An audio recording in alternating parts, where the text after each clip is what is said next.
ஹாய்ங்க. Good morning. So இப்போ ஒரு long video பார்க்கலாங்களா? இன்றைக்கி வந்து ஆக்சுவலி வீக் டே தான். ஸோ மார்னிங் ஏஞ்சி வந்துட்டு நான் எல்லாமே க்ளீன் பண்ணி வச்சுட்டு போயிருந்தேன் ரீஃபில் பண்ணுறதுக்கு. ஸோ சால்ட்டு கொட்டி வைக்கிறது, மற்றபடி வந்து ஆயிலு, அதுக்கப்புறம் பொட்டுக்கடலை, கடலைப்பருப்பு அதெல்லாமே கொஞ்சம் பேக்கெட்ஸில் இருந்தது. அதெல்லாமே உப்பு ஜாடியெல்லாம் கழுவிட்டு எல்லாமே நம்ம வந்து பேக் பண்ணி ரீஃபில் பண்ணிடலாம் அப்படின்னு சொல்லிட்டு ரீஃபில் பண்ணலான்னு தான் மார்னிங் வந்த உடனே அந்த வேலையை ஸ்டார்ட் பண்ணிட்டேன். ஸோ அதெல்லாம் ஸ்டார்ட் பண்ணிவிட்டு ஒன் பை ஒன்னாக நம்ம ஒர்க்கை பார்க்கலாம். ஸோ ரொம்ப கொடுமையான விஷயம், காலையில் வந்து என்ன பண்ணுறதுன்னு யோசிக்கிறது தான் கிச்சனில் வந்து. ஸோ நான் அதெல்லாம் எடுத்து வச்சுட்டே யோசிச்சுட்ருந்தேன், என்ன தான் உமன்ஸ்க்கு வந்து அப்போல்லாம் எப்படி இருந்தாங்கன்னு தெரியல. பட் நான் இப்போ எப்படி இருக்கேன்னா, மார்னிங் எழுந்திரிச்சு வந்தோடனே அது தனியாக சமைக்கிறது கூட ஒரு மாதிரி இன்னும் தனியாக இருக்க மாதிரி ஒரு ஃபீல் ஆகுது. அதனால் என்ன பண்ணுவேன்னா, வீடியோ எடுத்து முடிச்சுட்டு ஃபோனை ஆன் பண்ணிடுவேன். ஃபோன் ஆன் பண்ணிவிட்டு ஏதோ ஒரு வெப் சீரிஸோ இல்லை சீரியல் ஏதாவது இன்ட்ரெஸ்டான சீன் போயிட்டுருந்துச்சுன்னா அதை வச்சுருவேன்.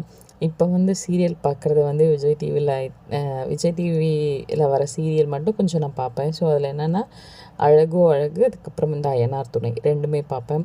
ஸோ ஒரு மாதிரி லைக் நல்லாயிருக்கும். அதனால் அது மட்டுமே மார்னிங் ஏஞ்சோடனே ஆன் பண்ணி விட்டுருவேன். ஏன்னா நம்ம சமைக்கிறது நமக்கு கொஞ்சம் அது பேர்டனாக இல்லாத மாதிரி ஒரு வேளை மேபி எனக்கு மட்டும்தான் அப்படி இருக்கா என்னான்னு தெரியல. நான் ரொம்ப வந்து இதாக இருக்கிற மாதிரி ஃபீல் ஆகும். ஓகே, அதை ரொம்ப அவாய்ட் பண்ணணும்னு நினச்சிட்ருக்கேன். ஸோ கான்சன்ட்ரேஷன் வந்து அதிலே நிறையா போகுது அதனால். அண்டு அதுக்கப்புறம் வந்து பாத்திரம் விளக்கும் போது அந்த வேலை தான் நடக்கும். பட்டு எனக்கு மட்டும்தான் அப்படி இருக்கா, இல்லைன்னா ஃபோன் கால் பண்ணிடுவேன் என் ஃப்ரெண்ட்ஸுக்கு யாராவது. ஸோ ஃபோன் பண்ணிவிட்டு நம்ம செய்யும்போது ஒரு மாதிரி நமக்கு தெரியாதுன்னு வச்சுக்கோங்களேன். அதனால் ஸோ மார்னிங் நைட்டு இதெல்லாம் வந்து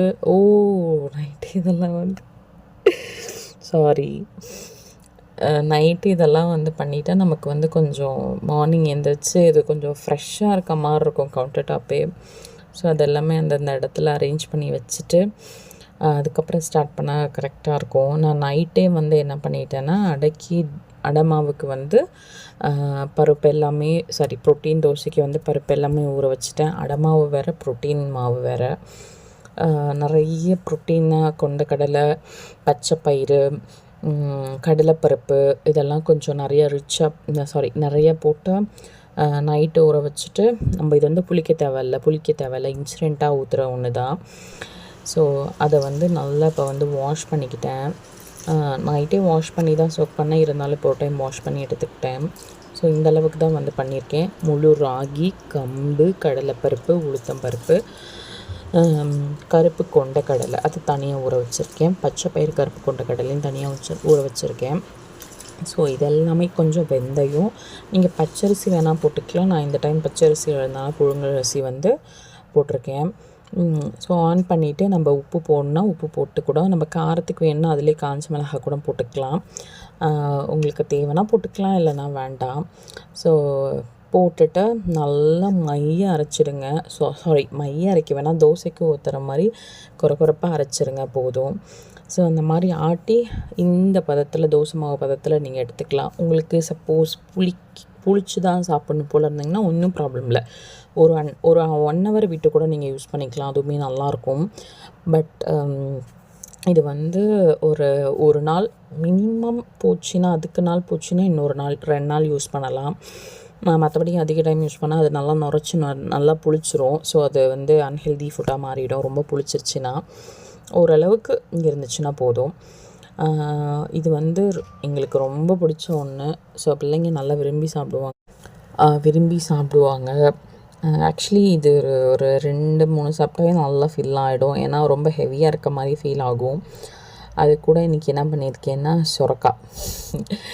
ஸோ கொஞ்சம் வந்து 2க்குமே ஆப்ட் ஆகாத மாரி இருக்கும். பட் வந்து நான் யோசிக்க மாட்டேன். என்ன வெஜிடபிள்ஸ் இருக்கோ, என்ன காய்கறி இருக்கோ, அத டிஃபன் கூட செஞ்சு எப்படி சாப்பிடுவாங்களோ, பாசிப்பருப்பு போட்டு கூட்டு மாரி வச்சு குடுத்துருவேன். எனக்கு தேவை நீ எப்படி வேணா சாப்பிடு. ஆனா ஹெல்த்தியானத நான் எப்படி செஞ்சு குடுத்தாலும் நீ சாப்பிடு அப்படின்னு.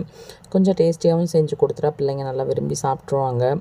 ஸோ அதுக்கு கூட வந்து நம்ம கொஞ்சம் தேங்காய் துருவி லாஸ்ட்ல போட்டு சாப்பிட்டா ரொம்பவே நல்லாயிருக்கும். பட் வந்து எங்கள் வீட்டு மகாராணி, பெரிய மகாராணி வந்து நான் சாப்பிட மாட்டேன். மார்னிங் வந்து தண்ணி தேங்காய் சட்னி அரைச்சிருந்தேன். ஸோ அதை தான் சாப்பிடுவேன்னு சொல்லிட்டு சாப்பிட்டாங்க. எனக்கு வந்து ஒரு புரோட்டீன் தோசை, ஒரு ஆம்லேட் போட்டு ஊற்றிட்டு கூட சுரக்காய் கூட்டு வச்சு சாப்பிட்டுட்டேன்.